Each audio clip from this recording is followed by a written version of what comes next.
La economía del bien común es algo que desde luego suena muy bien, porque ¿quién va a estar en contra del bien común? Es una etiqueta, la verdad, que bastante inteligente. Una economía que se va a dirigir a buscar el bien común. Que precisamente por eso, por nada más, solo por eso, ha ganado muchos adeptos. Lo cual dice bastante del simplismo y de la ingenuidad de los que se ascriben a una ideología solo por la etiqueta. Pero es así. La economía del bien común es un libro escrito por Christian Felber, un autor vinculado a ATTAC, un movimiento de extrema izquierda que no tiene, digamos, demasiadas buenas intenciones para con las libertades individuales. Y el propósito de este sistema, como ahora vamos a ver y voy a desarrollar un poco más, es subordinar la economía de mercado y la obtención de beneficios a consideraciones más amplias. Es decir, que la economía de mercado no vaya orientada a lo meramente crematístico, a lo meramente monetario, sino que tenga en cuenta otros valores que son los que componen ese bien común. Lo que pasa que, claro, el problema, ahora lo veremos, está tanto en cómo se define ese bien común, en qué valores se concreta y se dice que integran ese bien común, y sobre todo en las políticas conducentes a, según Christian Felber, lograr el bien común. De entrada, esta es la portada del libro. Y como podéis ver, pues más de 25.000 ejemplares vendidos en Alemania, creo que en todo el mundo van por 300.000. Y la frase de portada pues ya es bastante ilustrativa, ¿no? Un modelo económico propuesto por Christian Felber que supera la dicotomía entre capitalismo y comunismo para maximizar el bienestar de nuestra sociedad. Bueno, esta frase es calcada, o podría ser calcada, a alguna que integrará un programa fascista de principios del siglo XX, entre el periodo de entreguerras. Porque precisamente el marxismo se presentaba a sí mismo como un superador de la dicotomía entre capitalismo y comunismo, como una tercera vía. Y esa tercera vía, además, veremos que se parece mucho a las propuestas de este señor. Entonces, de entrada, una breve reflexión sobre el bien común. El bien común es un concepto muy esquivo. Todos tenemos nuestra propia opinión de qué es lo mejor para la sociedad, pero nuestra opinión sobre qué es lo mejor para la sociedad no significa que eso sea lo mejor para la sociedad. Básicamente porque cada uno de nosotros, cada uno de los individuos, alcanzamos la felicidad, es decir, nuestro bien particular, de un modo distinto. Y además tenemos una opinión distinta, como decía, de cómo el resto deben alcanzar la felicidad. Por tanto, si cada uno de nosotros tiene una opinión distinta sobre el bien particular y sobre los particulares bienes ajenos, difícilmente lograremos ponernos en común y de acuerdo sobre qué es el bien común. Es decir, sobre cómo toda la sociedad consigue alcanzar la felicidad, como dice Christian Felber. Y de hecho, aunque todos estuviéramos de acuerdo en que determinados valores, porque podríamos decir, bueno, en lo más amplio no nos podemos poner de acuerdo, pero sí hay un mínimo común denominador en el que todos sí estamos de acuerdo. Hay ciertos valores que son nucleares y que esos constituyen la esencia del bien común. Incluso en ese supuesto, es muy probable que cada persona no asigne el mismo valor relativo a cada uno de esos valores. Por ejemplo, supongamos que todos valoramos la libertad de expresión y el ecologismo como dos valores nucleares de lo que debería perseguir una sociedad. Habrá que tomar decisiones sobre si cortamos árboles para imprimir periódicos o si no los cortamos. Y no cortar árboles para imprimir periódicos atenta obviamente contra la libertad de expresión que tú puedes canalizar a través de un periódico, pero a su vez preserva la vida del árbol. Con lo cual, si hay un ecologista que dice sí, yo soy partidario de la libertad de expresión, pero luego se opone a cortar el árbol, y luego hay otra persona que dice no, yo valoro más la libertad de expresión que el ecologismo, por tanto estoy a favor de cortar el árbol, ahí hay una diferencia irreconciliable en el sentido de componer jerarquías de valores universales que va a chocar. Y como va a chocar y como no hay manera de reconciliar eso de manera homogénea, la solución que se ha tendido a dar es someter a escrutinio, someter a votación, cuáles de esas jerarquías de valores son mayoritariamente preferidas. Pero en tal caso ya no estamos en el bien común, sino estamos en el bien mayoritario. Lo que prima, como traté en parte de comentar ayer, lo que prima ya no es el interés de la comunidad, del conjunto de los individuos, ya no priman los intereses que verdaderamente son comunes al conjunto de los individuos, sino los intereses que son mayoritarios en alguna de las facciones de la sociedad. Facciones que además se pueden componer a través de lobbies, grupos de presión, grupos organizados para conseguir objetivos espurios y muy concretos, etc. Por tanto, la democracia, el asamblearismo económico, que es al final lo que defiende Felber, no nos conduce hacia el bien común, nos conduce en todo caso hacia el bien mayoritario. Y luego además, cuando estudias cómo se compone ese bien mayoritario a través de los procesos electorales, ni siquiera. Nos conduce a que quien sea más hábil y más elocuente para manipular a los demás conseguirá imponer sus puntos de vista a través de las votaciones. Entonces, en realidad, el único concepto, ya lo comenté ayer, que a mí se me ocurre de bien común es la posibilidad o el marco normativo en el que todo el mundo puede perseguir sus fines particulares sin impedir que los demás persigan sus fines particulares. Es decir, el respeto y el establecimiento de unas normas de convivencia dentro de las cuales cada bien particular es realizable o es a priori realizable, siempre y cuando cada persona consiga convencer a otras personas de que deben cooperar y de que cooperando entre ellas ambas salen beneficiadas. Esa es la única carcasa bastante vacía que se me ocurre para definir el bien común como el marco normativo donde todo el mundo puede perseguir sus fines. Eso es lo que Hayek llamaba nomocracia. Es decir, un sistema que no tenga fines en sí mismos, sino que se integre o esté conformado de todos los fines particulares de los miembros que integran ese sistema. Y Hayek lo contraponía a la teleocracia. ¿Qué es la teleocracia? Un sistema que efectivamente tiene un fin y ese fin del sistema se ubica por encima de cualquier otro fin particular y subordina todos los fines particulares al fin del sistema. Pues, hemos de construir un edificio. ¿Que tú quieres tener tiempo libre? No, tienes que estar picando piedra y trabajando para construir el edificio. ¿Por qué? Porque ese edificio es bueno para la colectividad. Entonces, la economía del bien común de Christian Felber no solo coloca por encima de todo el bien de la mayoría, sino que ese bien de la mayoría es un bien teleocrático, es decir, es un bien que se impone sobre el resto y el resto pasan a ser simplemente peones de la mayoría, y eso en ningún caso se puede considerar bien común. ¿Por qué? Porque desde luego la minoría, que puede ser minoría con el 49,99%, en ningún caso la minoría está alcanzando sus fines. Por tanto, los únicos fines que se alcanzan son los de la mayoría a costa de la minoría, y eso desde luego no cabe tildarlo de bien común. Pero bueno, vamos a entrar un poco más sobre cuáles son las consideraciones de partida de la economía del bien común. La economía del bien común de Christian Felber se basa básicamente en dos principios.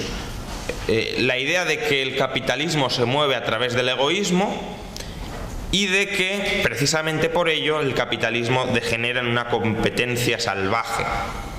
Entonces lo que Felber quiere sustituir son estos dos principios, que en lugar del egoísmo prime el altruismo y que en lugar de la competencia salvaje prime la cooperación estructural entre las empresas. Entonces, ¿por qué cree que el capitalismo se basa en egoísmo y en competencia salvaje? Bueno, dice que se basa en egoísmo por la lectura que hace de La mano invisible de Adam Smith. Dice, si todos egoístamente perseguimos nuestros fines particulares, el capitalismo presupone que vamos a llegar al bien común, dice Felber. Pero en realidad lo que sucede es que si el valor fundamental o el motor fundamental del capitalismo es el egoísmo, lo que tendemos a hacer no es a lograr el bien de las dos partes, sino a que una parte se imponga sobre la otra e instrumentalice a la otra para lograr sus fines particulares. Fijaos que esto ya de entrada es muy parecido a lo que Felber quiere hacer con las mayorías sobre las minorías, pero bueno, dejando esto de lado, esta es la justificación que él da. Y luego cree que el capitalismo necesita de la competencia como elemento motivador de los agentes económicos. Es decir, si tú y yo competimos, yo voy a estar más motivado para hacerlo mejor. Por tanto, siempre necesito tener un rival, dice Felber, que dicen los capitalistas, para estimularme y para superarme. Pero como cada uno persigue el egoísmo, lo que sucede es que los que llegan a la cúspide son los individuos más egoístas, con menos escrúpulos, etc. Y que la competencia en realidad al final degenera en la formación, pues, de cárteles, de precios ineficientes, por ejemplo. Un caso que luego comentaremos. Felber considera inadmisible que un gestor de un hedge fund cobre tropecientas veces más que un jardinero. Dice que eso es algo que muestra que el capitalismo no funciona porque no está asignando correctamente los precios, que obviamente el valor de un jardinero, el valor económico que genera un jardinero o su contribución al bien común es muy superior a la que genera el gestor de un hedge fund, al que ve algo así como un parásito. También dice que el capitalismo genera desigualdad, destrucción ecológica, comportamientos inmorales. El caso de Felber es un caso de izquierda moralista. Es decir, no es la típica izquierda, ¿no? De hecho, ha tenido bastante relación con grupos cristianos y demás, a los que les intenta convencer de que, bueno, lo típico, que el capitalismo degenera en la inmoralidad y en la degradación de los individuos. Entonces, estos son los dos principios sobre los que se basa, bueno, los dos principios sobre su visión del capitalismo en los que se basa la economía del bien común. Entonces, esto ya de entrada es erróneo. Es erróneo sugerir, como sugiere Felber, que hoy tenemos un sistema capitalista, porque Felber confunde el corporativismo actual, los privilegios actuales a oligarquías políticas y empresariales, con capitalismo. Y eso no es capitalismo. Es decir, la crisis económica actual, por ejemplo, no la ha provocado el capitalismo, la ha provocado el intervencionismo monetario a la hora de establecer privilegios sobre la banca. Por tanto, cuando se trata de defender el capitalismo, no se trata de defender el sistema actual, o al menos no todo el sistema actual. Y eso es lo que deliberadamente Felber confunde, porque encuentra una situación de rechazo entre la ciudadanía que es lógica en ciertas cosas, en ciertos ámbitos, y la quiere canalizar hacia su modelo. Y su modelo, como digo, es bastante equivocado, no solo en las propuestas que hace, sino ya de entrada en su concepción del capitalismo y en cómo los liberales entienden el capitalismo. De entrada, hemos dicho egoísmo como la búsqueda desmesurada del beneficio monetario propio a costa de los demás, y segundo, competencia salvaje dirigida a machacar, aplastar a los demás para precisamente obtener ese beneficio monetario. De entrada, egoísmo no significa imponerse sobre los demás. Egoísmo significa, o al menos así lo entendía Smith, como ayer nos contó Walter, simplemente perseguir tu interés propio en cooperación con los demás, porque de Smith se suele hablar de la mano invisible, pero nos olvidamos, o quienes quieren ridiculizar la mano invisible como algo extremadamente individualista y demás, se olvidan de otro de los pilares de la teoría económica de Smith, que es la división del trabajo. La división del trabajo, por definición, es cooperativa. Precisamente es división del trabajo. ¿Y cómo dividimos el trabajo? Cooperando, especializándonos e intercambiando. Entonces, egoísmo no significa voy a machacar al otro. Egoísmo significa yo voy a perseguir mis fines y voy a tratar de convencer a otros de que me ayuden a perseguir mis fines a cambio de que yo les ayude a perseguir los suyos. Y eso es muy distinto al egoísmo, tal como se lo describe absurdamente por Felber. Porque además, incluso la motivación del ser humano, al buscar su interés propio, no tiene por qué ser egoísta en el sentido más estricto del término. El interés propio puede comprender el altruismo hacia los demás. Es decir, yo puedo buscar el beneficio monetario para ayudar a los demás. Ahora bien, altruismo no significa despilfarrar recursos. Precisamente la economía de mercado es útil para incluso canalizar el altruismo hacia la economización de recursos y por tanto maximizar las posibilidades de altruismo. Pero vamos, como decía, lo fundamental es que en cierta medida el capitalismo y la división del trabajo, lo positivo que tienen es que no hace falta que el individuo, que cada individuo sea altruista para que al final todos consigan sus fines. Es decir, a menos que queramos reformar la naturaleza humana de un modo que no vamos a conseguir, es evidente que el ser humano, como también ayer nos contaba Walter, tiene una parte de egoísta en el sentido más estricto del término. Y lo que nos interesa es disfrutar de un sistema económico donde ese egoísmo se pueda canalizar precisamente hacia el bien común. Y el bien común, ¿qué es? Que el resto de personas puedan lograr sus fines cooperando con esa persona. Lo que decía Smith de no es por la bondad del carnicero. Es decir, a mí me da igual por lo que sea, lo que me interesa es que el carnicero pueda cooperar conmigo y que el carnicero, al buscar sus intereses particulares, pueda ayudarme, lo quiera él o no lo quiera, pero porque eso es la mejor vía, pueda ayudarme a lograr mis propios intereses particulares, que de nuevo pueden ser egoístas o altruistas en el sentido antes definido. Y en ese sentido, el capitalismo, como digo, es estructuralmente altruista. Esto es una frase que puede ser muy polémica, pero lo que quiero resaltar es que antes de satisfacer nuestras necesidades tenemos que preocuparnos por satisfacer las necesidades de los demás. Lo hagamos movidos por el altruismo empático propio o simplemente por la necesidad y la conveniencia de que en este sistema tengo que buscarme las habichuelas para cooperar con los demás y la manera de cooperar con los demás es satisfacer las necesidades de los demás. Pero el capitalismo en sí mismo no es un sistema de autosubsistencia donde yo sea autosuficiente y me olvide del resto. Yo por necesidad tengo que cooperar con el resto porque precisamente si me salgo de la división del trabajo voy a ser mucho menos productivo y voy a tener mucha menos capacidad para satisfacer mis fines, ya sean estrictamente egoístas, estrechamente egoístas o altruistas en el sentido de parte de las ganancias que yo obtengo las quiero revertir en quienes me rodean. Por tanto, ese es el egoísmo que necesita el capitalismo para funcionar. No necesita un egoísmo de te voy a machacar a ti porque así yo salgo ganando, etc. Y no es tampoco el egoísmo que podemos ver en nuestro entorno. Es decir, obviamente habrá personas sin escrúpulos, etc. Pero no todo el mundo es una persona sin escrúpulos, como podemos ver, porque es que si no ni siquiera nos reuniríamos aquí, nos estaríamos apaleando entre nosotros. Y luego el otro error de Felber es no entender para qué sirve la competencia dentro del capitalismo.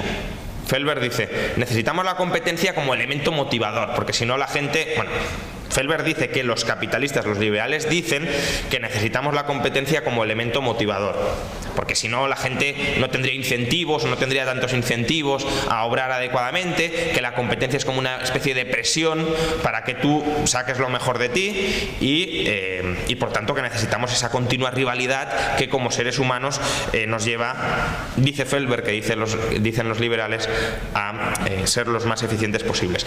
Entonces, Felber dice que hay otras motivaciones, que la competencia en realidad es irrelevante, que se ha demostrado que se puede motivar al ser humano de otras maneras sin necesidad de que exista competencia y que incluso el ser humano se vuelve más productivo cuando lo sacas de un entorno hostil de competencia. Y puede ser. Es decir, puede ser que ciertos entornos muy hostiles de competencia machaquen mentalmente a ciertos individuos y esos individuos sean más provechosos dentro de entornos cooperativos. Eso pues será el caso. Habrá otros individuos que sacarán lo mejor de sí cuando están sometidos a presión continua, otros no. Lo esencial es que, como digo, dentro del capitalismo Las formas fundamentales son formas de cooperación estructural. La división del trabajo es una cooperación estructural entre empresas. La competencia, si os fijáis, se da en la última etapa, sobre todo en la última etapa, donde el consumidor, o el capitalista en etapas intermedias, pero el capitalista anticipando las necesidades futuras de los consumidores, tiene que validar o rechazar los planes empresariales que le proponen como planes de creación de valor. Es decir, la competencia no es tanto, no es un mecanismo para estimular al prójimo, sino es un mecanismo para que podamos discriminar los buenos de los malos planes empresariales. Los planes empresariales que satisfacen de verdad las necesidades de los consumidores y que son más urgentes, y cuáles no lo hacen. Porque si no, planes empresariales potenciales los hay infinitos. Todos tenemos nuestra idea de cómo ganar dinero.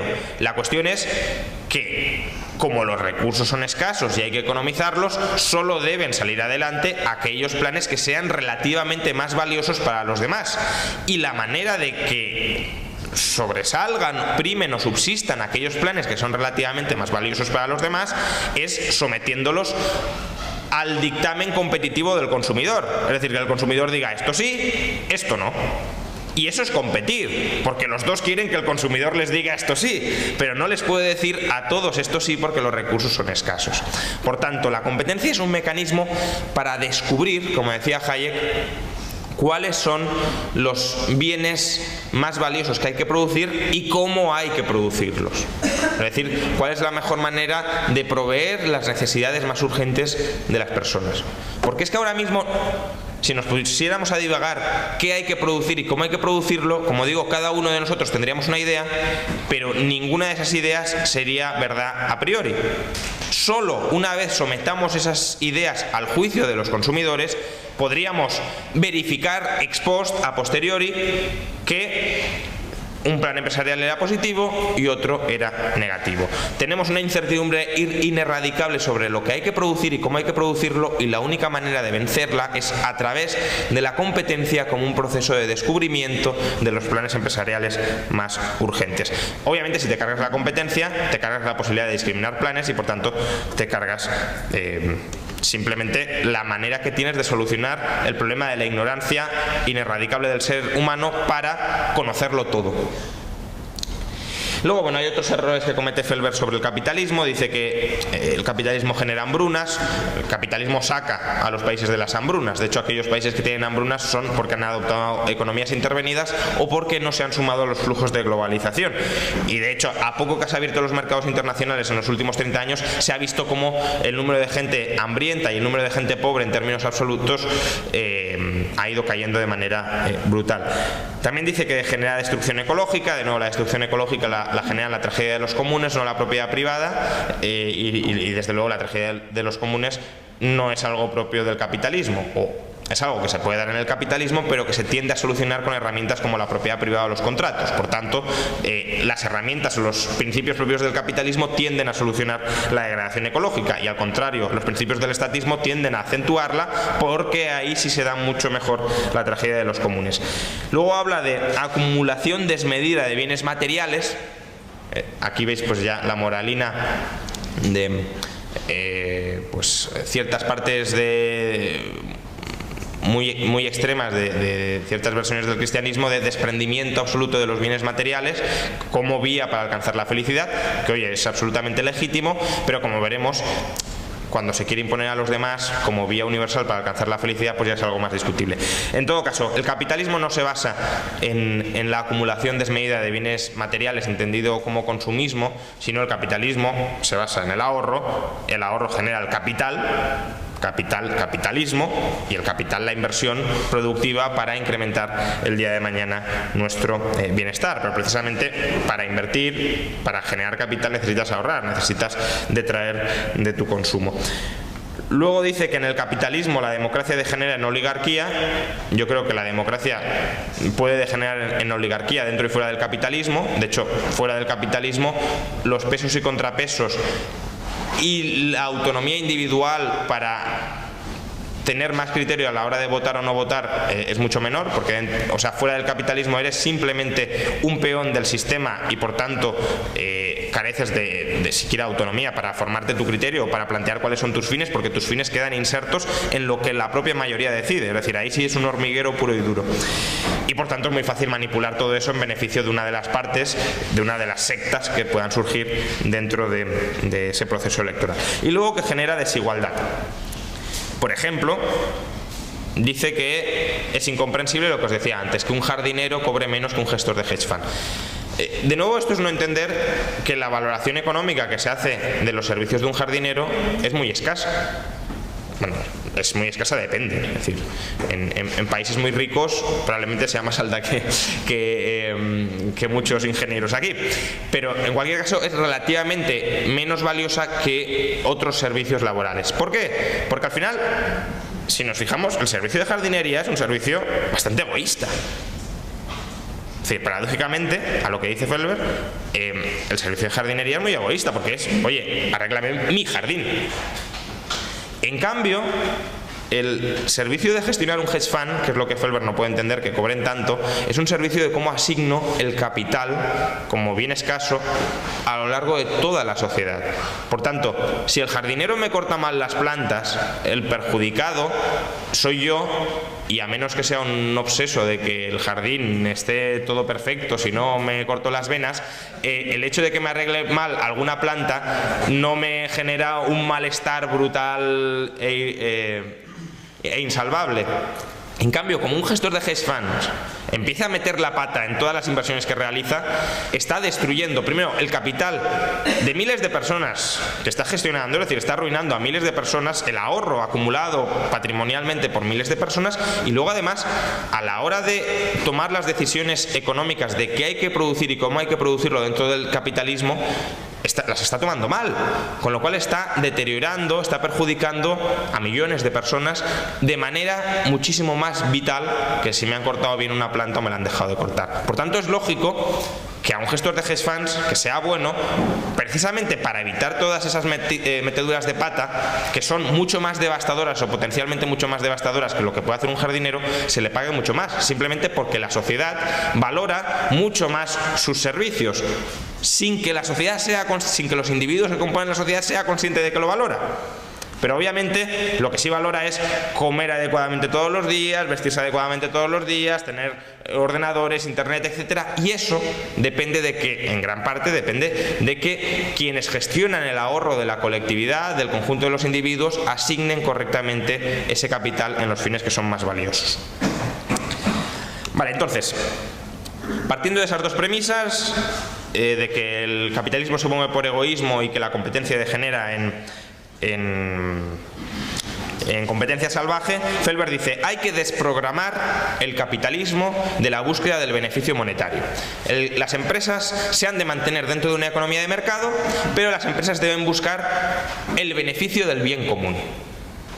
Con lo cual hay que crear una medición alternativa de beneficio, que es lo que él llama el balance del bien común.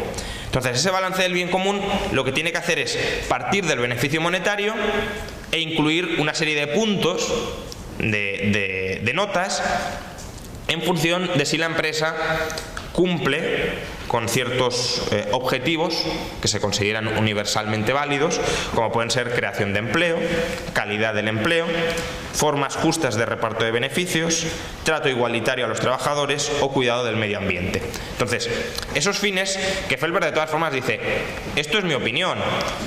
Luego esto habría que someterlo a la asamblea popular, que es ahí donde se determinaría el bien común, cuáles son los valores que componen realmente el bien común, pero como hemos comentado, eso no es el bien común, no es el bien mayoritario.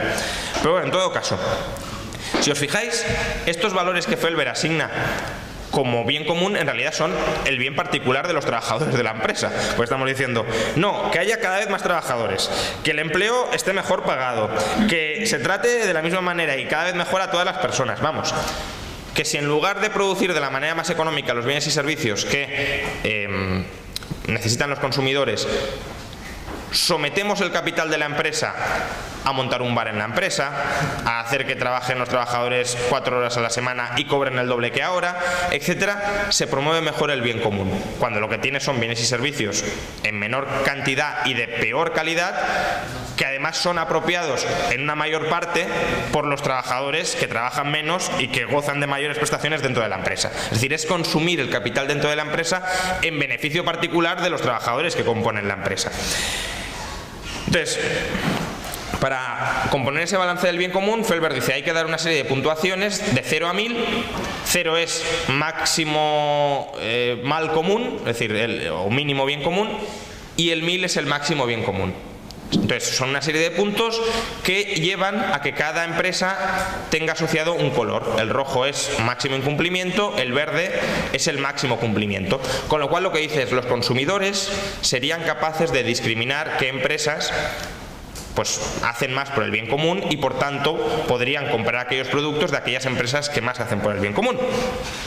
Y todo esto pues está muy bien. Yo no estoy en contra de que una empresa diga yo trato muy bien a mis trabajadores, reinvierto parte de mis beneficios en el medio ambiente, etcétera, y como tal me pongo una pegatina y tú, señor consumidor, si crees que eso es valioso, compras productos de esa pegatina pagando el precio 3 veces incrementado. El problema es que eso ya puede suceder hoy. Es decir, nada impide que hoy las empresas compitan no tanto por la calidad de los productos, sino por signos o símbolos, mejor dicho, que les permitan distinguirse de otras empresas en función de los objetivos que esos símbolos teóricamente representan. Es decir, podrían competir por tratar mejor a sus trabajadores y eso sería una señal que se manda a través de un símbolo que puede conceder, como dice Felber, una empresa auditora independiente. El problema es que eso hoy no sucede. Y si eso hoy no sucede, es porque quizá los consumidores a elegir no valoren eso prácticamente nada. Con lo cual, habría que plantearse si a lo mejor todo eso no integra el bien común y si el bien común no tiende a descubrirse a través del proceso de mercado, es decir, a través de la elección concreta de los consumidores. Entonces, a Felber, aunque dice que quiere mantener la libertad, como luego veremos, dice, claro, es que la gente todavía no está bien instruida, no está bien educada. Entonces, no se la puede dejar al inicio elegir libremente si quiere unos colores o quiere otros. Entonces, al principio, hasta que aprenda e interiorice los valores del bien común, porque lleva muchos años adoctrinada por la mentalidad capitalista, pues el Estado tiene que participar a la hora, pues, de, por ejemplo, subvencionar a las empresas que tienen colores más altos o imponerles impuestos más elevados a quienes tienen colores más cercanos al rojo. Vale, entonces, de todas formas, claro, aún con el sistema de colores subsistirían beneficios en la empresa, porque una cosa es que se cree el balance del bien común, otra que no haya beneficios monetarios. Y dice, ¿qué se puede hacer con esos beneficios monetarios? Atención, inversiones con valor social y ecológico añadido. Es decir, de lo que se trata es de definimos el bien común de una manera, pues que el dinero vaya a todo lo que definimos de esa manera, aunque no sea lo que los consumidores quieren. Aumentar las reservas de la empresa, bueno, eso está bien, pero reparto de beneficio entre los colaboradores. ¿Entre quiénes? Entre los trabajadores. Los capitalistas, los que meten el capital, Felber no los considera colaboradores. Ya veremos luego que Felber tiene el propósito de erradicar la figura del capitalista, que el capitalista que no trabaja activamente dentro de la empresa como un trabajador más debe desaparecer de la empresa y no se le debe remunerar. Entonces, una manera de repartir los beneficios entre los trabajadores. La otra, préstamos gratuitos a otras empresas. Que ya me diréis vosotros qué incentivo tiene una empresa a prestarle gratuitamente a otra para que a lo mejor no se lo devuelva. Felber dice que, claro, como ya se habrá establecido la cooperación estructural entre empresas, ya será mucho más fluida que unas se presten dinero a otras para que las otras puedan desarrollar los proyectos alocados que puedan tener, porque tened en cuenta que esos proyectos no se validan en función de las decisiones luego de los consumidores en el mercado, sino de lo que el gobierno luego te da por detrás. En todo caso, lo que dice Felber es que los beneficios no deben utilizarse ni para repartir dinero entre los capitalistas, ni para fusiones o adquisiciones hostiles entre empresas. Es decir, en todo caso, si dos empresas, los trabajadores de dos empresas se ponen de acuerdo en que lo mejor es fusionarse, etcétera, bien. Pero si encontramos una empresa que está pésimamente gestionada, que está destruyendo valor, y llega un señor con dinero y dice, yo la voy a comprar, la voy a reflotar, la voy a poner a generar valor, eso no, porque eso es una adquisición hostil propio de la competencia salvaje que caracteriza el capitalismo. Luego, tampoco inversiones financieras. ¿Por qué? De nuevo, Felber no entiende la función de los mercados financieros. Dice, no, el capital, pues hay que repartirlo, pero hay que repartirlo gratuitamente. Esto de que yo compro activos y me dan intereses sin formar parte del núcleo de trabajador de la empresa no es admisible. Y tampoco admite donaciones a partidos políticos, lo cual está muy bien, pero probablemente eso no quitaría para que los políticos siguieran en los consejos de administración de las empresas y recibiendo subvenciones que ellos mismos darían para las empresas que luego han de repartir casualmente entre los trabajadores que participan activamente en la empresa. Por tanto, desprogramar a la economía de mercado del beneficio monetario como pretende Felber no es que se produzca los bienes que quiere el común de las personas, sino que lo que tiende a provocar es que se produzca cualquier cosa arbitraria. Porque una vez renunciamos a producir con racionalidad económica, es decir, producir economizando los medios para satisfacer los fines más urgentes de los individuos, que eso es lo que nos da el beneficio monetario, a partir de ahí producimos de manera arbitraria lo que el Estado dice que es el bien común, o lo que la mayoría dice que es el bien común, pero que la mayoría ni es capaz de valorar el coste de oportunidad propio ni para otras personas. Pues eso será lo que produciremos, sea realmente lo que valoramos o no, porque es en el mercado donde se ve realmente lo que valoramos, teniendo en cuenta el coste de oportunidad. Además, dice Felber que pasaremos, como digo, de la competencia salvaje a la cooperación estructural, que como las empresas ya no buscarán el beneficio económico monetario, ya las empresas podrán cooperar entre ellas, aunque no sea eficiente o rentable económicamente, y por tanto se tenderán a prestar ayuda las unas a las otras, porque eso además redundará en mayor beneficio del bien común. Claro, esto de la cooperación estructural entre empresas, si os fijáis, es justamente lo que acababa de criticar cuando criticaba los cárteles. Un cártel es una cooperación estructural entre empresas. Dice, los cárteles son una degeneración del sistema capitalista, pero luego dice, las empresas es bueno que cooperen entre ellas. ¿Cooperen entre ellas para qué? Para fijar precios, fijar cantidades, repartirse mercados. Y luego además dice que en momentos de crisis las empresas tenderán a arrimar el hombro.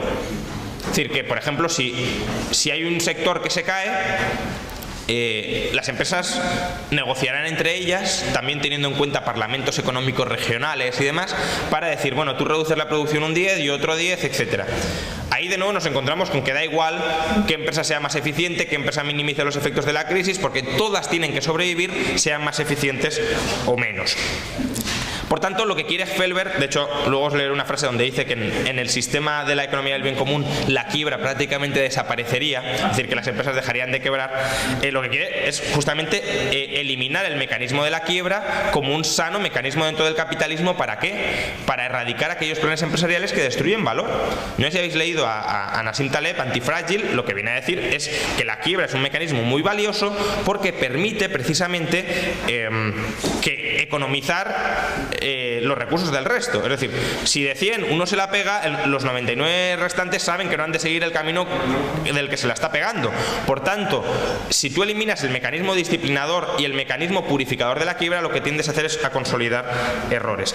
Y luego además también dice que los trabajadores saldrían beneficiados, obviamente porque está todo montado para repartirse el capital, pero cuidado, habría que establecer un salario mínimo, bueno, esto está a la orden del día, un salario máximo que sea 6 o 7 veces el salario mínimo, tampoco mucho más, y luego, y esto ya es lo más curioso creo yo, un año sabático de trabajo obligatorio por cada década trabajada. Es decir, con esto Felber espera que se elimine el desempleo, porque dice, claro, si cada año de media el 10% de la población activa se va de vacaciones a donde sea, el 10% de paro que pueda haber estructural se recolocará. Bueno, en España tendrían que ser 2, efectivamente, o 3.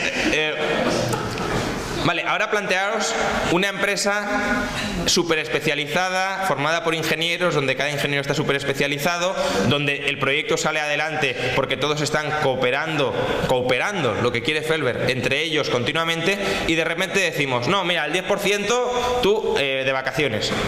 Y vamos a meter aquí a este señor que es licenciado en Bellas Artes, a este que es filólogo en lenguas eslavas y a este que es economista. ¿Vosotros creéis que esa empresa continuaría produciendo lo que tenía que producir? No. Pero es que al siguiente año el 10% que se irían de vacaciones serían otro. Por tanto, esa empresa estaría permanentemente paralizada, porque si necesitas todas las piezas como un engranaje y sacas un engranaje, se cae el sistema. Es una anécdota, pero es una anécdota muy ilustrativa de los planteamientos de este señor. Vale, entonces, obviamente todo esto está muy bien, porque Felber dice que con el pleno empleo se garantizarían las pensiones, el estado de bienestar, se podrían ir subiendo los salarios, etcétera. Pero claro, hay un problema como todos los sistemas socialistas, y es quién lo paga. Porque al final todo esto hay que pagarlo.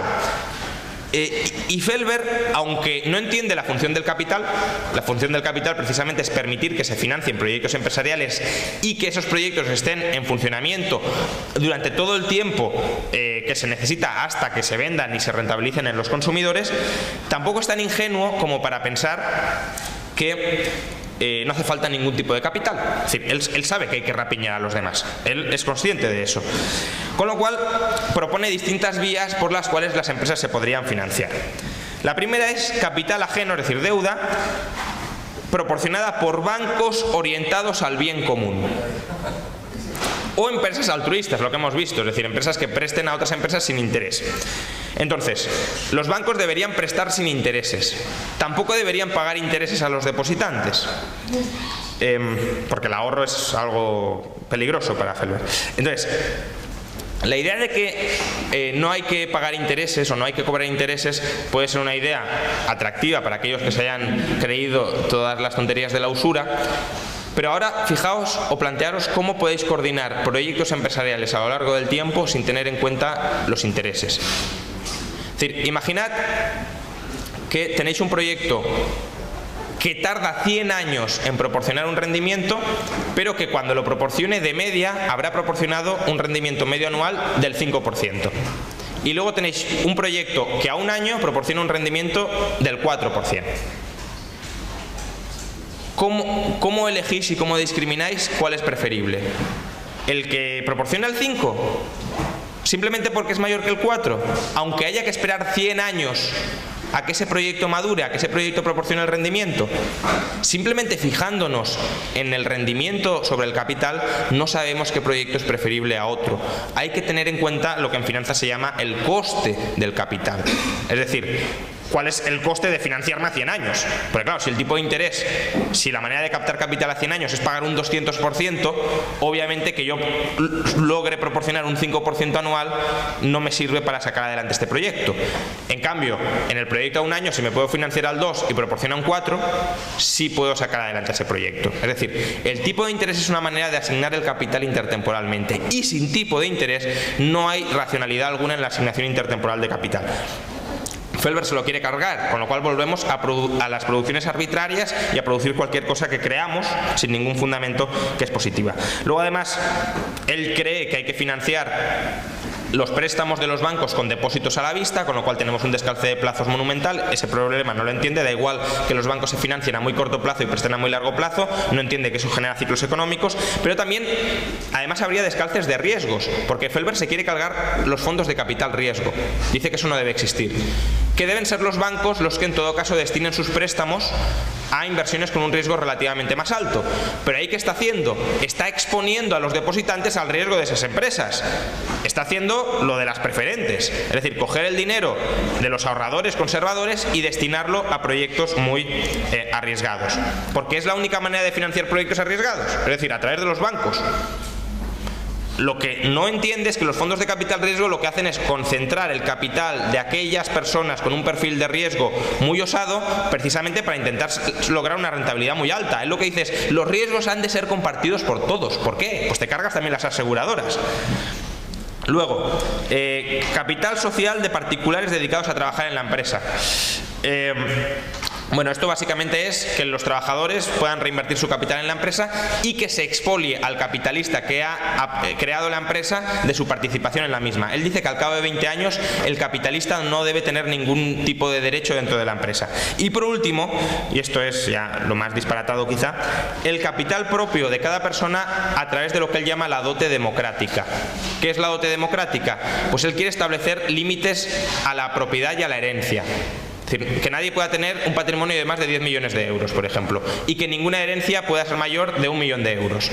Con lo cual, todo lo que exceda eso se tiene que redistribuir y repartir entre todas las personas. Eso es la dote democrática, la propiedad que obtiene una persona por nacer, y esa propiedad la podría destinar a una empresa.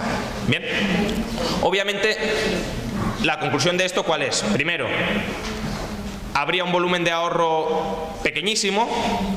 Segundo, el poco ahorro que habría se asignaría de manera arbitraria y de manera catastrófica, porque ni habría coordinación intertemporal, ni coordinación por riesgos, etc. Y además se asignaría el capital a proyectos que no son los más valorados por los consumidores, sino los más valorados por el poder político.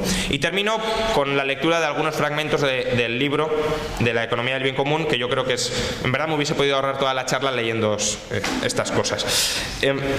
De entrada, pues cómo la violencia constituye el núcleo estructural de la economía del bien común. Y esto es interesante para que veáis el lenguaje bello con el que se disfraza el defender, atentar contra la libertad de los demás. Dice: sin lugar a dudas sería preferible que la economía del bien común se basara en la motivación intrínseca, es decir, en la voluntariedad. Pero eso solo puede ser un objetivo a largo plazo. En primer lugar, son todavía muy pocas las personas motivadas principalmente de manera intrínseca. Han aprendido a seguir incentivos y objetivos externos, el beneficio. Y relacionado con esto, y el segundo y más importante motivo, si dejáramos a día de hoy a las empresas decidir libremente cómo se comportan, es cierto que algunas elegirían la orientación del bien común, pero otras no. Porque muchos de nosotros hemos interiorizado valores asociales como el egoísmo y el comportamiento competitivo, y los viviríamos. Y estos otros se impondrían, porque en la dinámica del sistema actual, la empresa con el mayor beneficio económico gana la competencia. Es decir, se tendría que suprimir el actualmente válido marco legal para la economía. ¿Ha llegado el momento para esto? Como ya dijo Aristóteles, si en la tierra dominase el amor, todas las leyes serían innecesarias. Esta perspectiva sigue siendo válida. Dado que nosotros como humanidad estamos tan lejos, se necesitan normas obligatorias. Es decir, cómo reprimir al prójimo con palabras muy bellas. Bueno, frases textuales. Solo las personas que trabajan en la empresa deben participar en los beneficios que ésta genera. En la economía del bien común hay un salario mínimo y máximo para cada hora de trabajo. Por ejemplo, se puede establecer que lo percibido como máximo por hora trabajada sea 10 veces lo fijado para el mínimo. Por ejemplo. En el futuro no deben existir dividendos. Las personas pueden involucrarse en las empresas. La diferencia radica en que por ello no se obtendrán réditos financieros ni tampoco podrán vender parte de la empresa a los mercados, participar en bolsa. Las empresas deben obtener sus ingresos solamente a través de los productos que fabrican o los servicios que prestan, no a través de operaciones financieras. La quiebra es improbable en la economía del bien común. En la economía del bien común, todas las empresas preparadas para cooperar de un sector afectado por la crisis podrían convocar un comité de crisis o de cooperación para discutir las diversas formas de repartir los costes de la crisis. En el sistema de la economía del bien común, todas las personas se tomarán un año por década en su vida laboral para dedicarse a otras cosas. En la economía del bien común ya no van a existir ni bancos ni aseguradoras enfocadas al beneficio. El sistema financiero se va a convertir en un bien público. Las pensiones y por ende su reparto no van a ser por ello menos seguras. El dinero en forma de crédito debe ser un bien público y los mercados financieros deben ser cerrados. Las personas depositarán sus activos financieros en la banca democrática, bancos cooperativos o cajas de ahorros, que solo negociarán con depósitos y créditos. Las personas viven de los salarios, no de los rendimientos del capital. La sociedad anónima del futuro será una sociedad con participaciones de ciudadanos a nivel regional o global. Básicamente, el Banco Central se ocuparía de la financiación del Estado sin intereses. No debe haber en el futuro ni derivados, ni títulos de crédito, pero tampoco ofertas públicas de venta, OPVs, ni fusiones ni adquisiciones de empresas. Los precios de las materias primas se fijarán democráticamente en una asamblea, en la que productores y consumidores acordarán conjuntamente precios razonables para ambas partes. El banco no buscará maximizar sus beneficios y, por tanto, su tendencia al riesgo es débil. El Banco Central evita la quiebra de bancos mediante la recapitalización, es decir, imprimiendo billetes. Vamos. No habrá intereses ni en créditos ni en depósitos de ahorros. El salario mínimo debe garantizar una vida digna. Podría estar referenciado a una cesta de buena vida y establecerse en 1.200 euros mensuales como valor orientativo. Se debe debatir en la economía del bien común sobre un tope máximo que limite la propiedad privada, por ejemplo, 10 millones de euros. Mejor sería que un organismo social independiente del gobierno guiara a las empresas. Se podría concebir un Parlamento Económico Regional que, actuando como representante del pueblo soberano, participara en el Consejo de Administración de todas las empresas de una región. Después de 20 años, el fundador de una empresa con 100 empleados no tendría matemáticamente ningún acceso al beneficio. Se trata solo de evitar que los propietarios de las grandes empresas efectúen una desproporcionada retirada de beneficios para su enriquecimiento personal. La herencia se mantiene hasta ciertos límites. Los activos heredados que excedan ese límite se traspasan a un fondo intergeneracional público cuyo contenido se repartirá de manera equitativa como una dote democrática entre los descendientes de la siguiente generación. El límite se podría poner en las herencias monetarias y de inmuebles, por ejemplo, en 500.000 o 700.000 euros por persona. El libre comercio sería una amenaza para una individual economía del bien común. Es decir, que mientras no todo el mundo adopte la economía del bien común, hay que cerrar las fronteras porque si no de fuera nos vendrán con sus modelos capitalistas a conquistarnos. Bueno, pues básicamente esto es la economía del bien común tan pues aplaudida en ciertos círculos españoles y que, como he dicho al principio, creo que lo he dicho, no es más que otra forma de fascismo. Es decir, si nos fijamos en todas las medidas que propone, es fascismo puro y duro. Eso sí, con un nombre mucho más bonito. Muchas gracias.